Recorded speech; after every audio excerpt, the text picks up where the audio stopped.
What's up, sunshine? Happy Friday. I'm Coy Wire with another Summer Friday edition of CNN 10, the best 10 minutes in news because of you. Happy 4th of July. Today is America's 249th birthday. That means next year it's going to be a quarter of millennia old.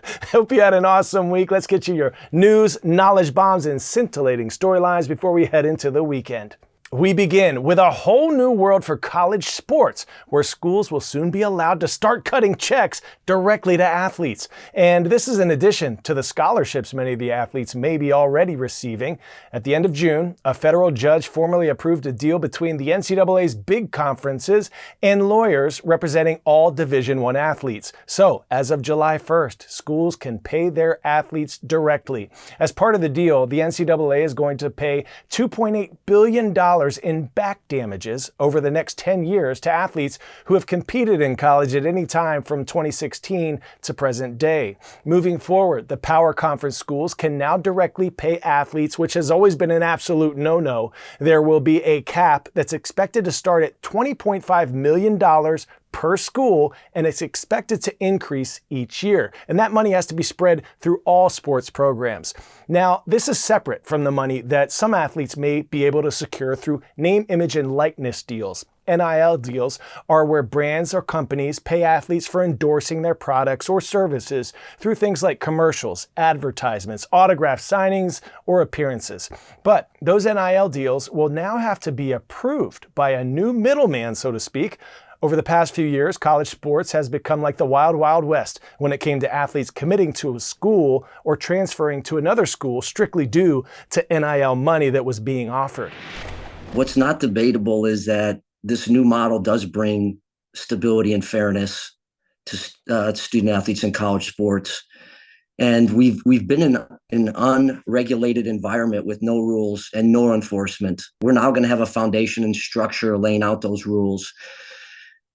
The new structure provides our student athletes with more opportunities and benefits than ever before. To make sure that NIL deals are fair moving forward and not strictly pay for play, the Power Conferences have set up a settlement enforcement committee called the College Sports Commission to enforce these new rules and guidelines. The NCAA is not going to be in charge of this new world. This new framework will finally help to put some guidelines in place for all of that, but lots of questions remain, like, are college athletes now employees of the school? Can you put a salary cap on athletes that aren't unionized?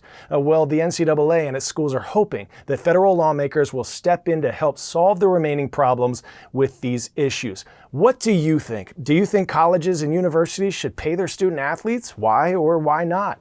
How do you think this might affect the universities and all of their sports programs, especially the smaller sports programs like tennis, field hockey, wrestling? And how might this impact student athletes' decisions on where they should go to pursue a degree? What types of problems could potentially arise for schools and or athletes? Discuss. This past spring in New Jersey, months of communication failures at Newark International Airport highlighted aging and insufficient equipment at air traffic control towers across the U.S.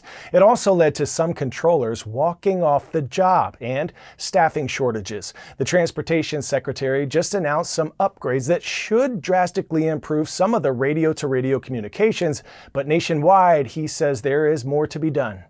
This is real.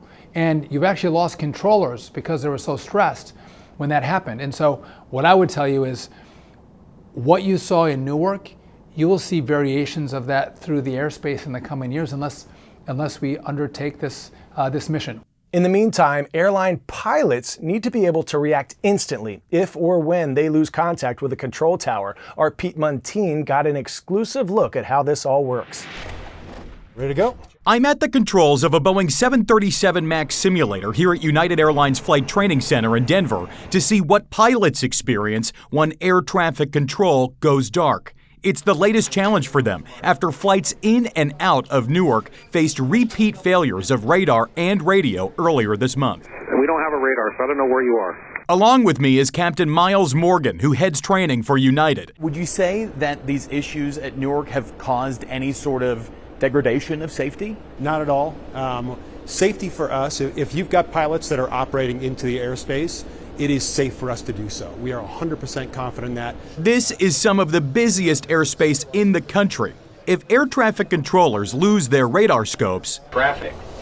Morgan says pilots can fall back on the plane's Traffic Collision Avoidance System, or TCAS. It calls out collisions in the making and can even issue instructions to climb or descend. That was traffic. So now, okay, I've stopped doing what I'm doing. I look, I see it on the screen, 700 feet above. I acquire it visually, and now I'm monitoring. I'm making sure, hey, this is good. We're at a good airspace. We're safe. The reason you're showing it is to show that there are other layers here. There are other systems. Exactly correct.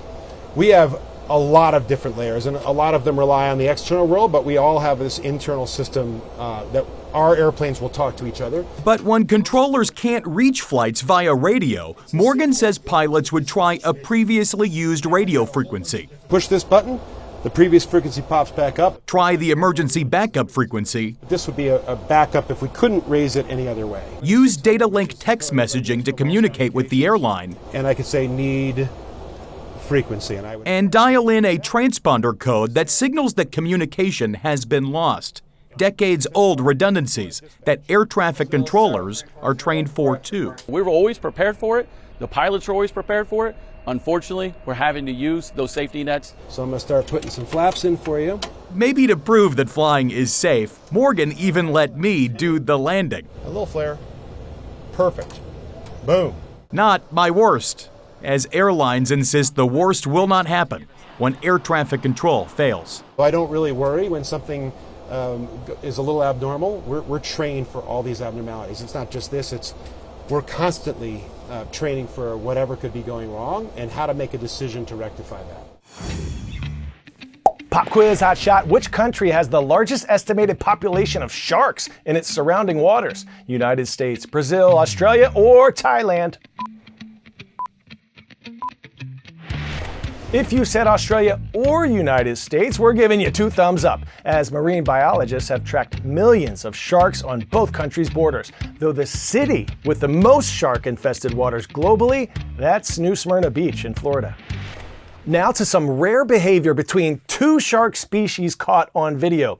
Observers captured video of tiger sharks and oceanic white-tip sharks peacefully feeding together on a carcass, despite conditions which pose the potential for aggression. And now researchers are wanting to know why. Check out this fascinating report. Sharks feasting together.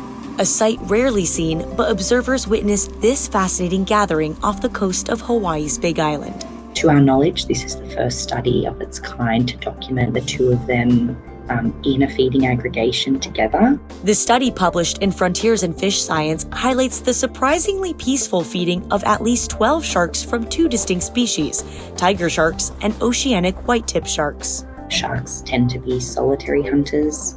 They generally feed alone. We were really excited by the fact that everybody seemed to be getting along really well at the feeding aggregation. These 2 species are very different. Oceanic whitetips are highly migratory, while tiger sharks inhabit coastal areas year-round. Yet the observers saw how social dynamics among the sharks allowed for this peacefully shared meal. The 2 are rarely together in space and time. There was kind of a, what you would call a social hierarchy, which was kind of dominated by size.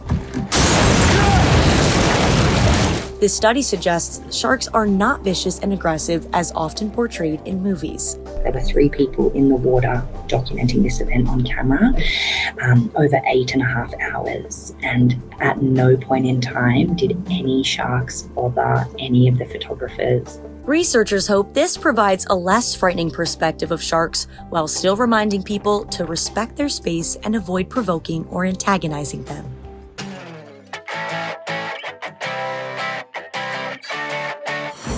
Today's story getting a 10 out of 10. Bright young whippersnappers, wise and witty elders, and their pens. A pen pal program connecting some of Minnesota's youngest scribes with the state's wisest. 3rd graders at Crooked Lake Elementary spent the entire school year exchanging letters with senior citizens at nearby retirement communities. They traded questions, they shared ideas, and created meaningful friendships, all without meeting face to face. Until now.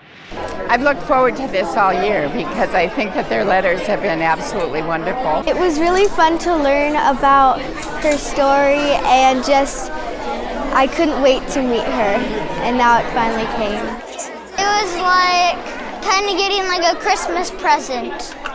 like getting something, like, because I've never had a pen pal before, so this is my first time having a pen pal. When you're older, you don't have as many contacts, so it's good to receive greetings from pen pals.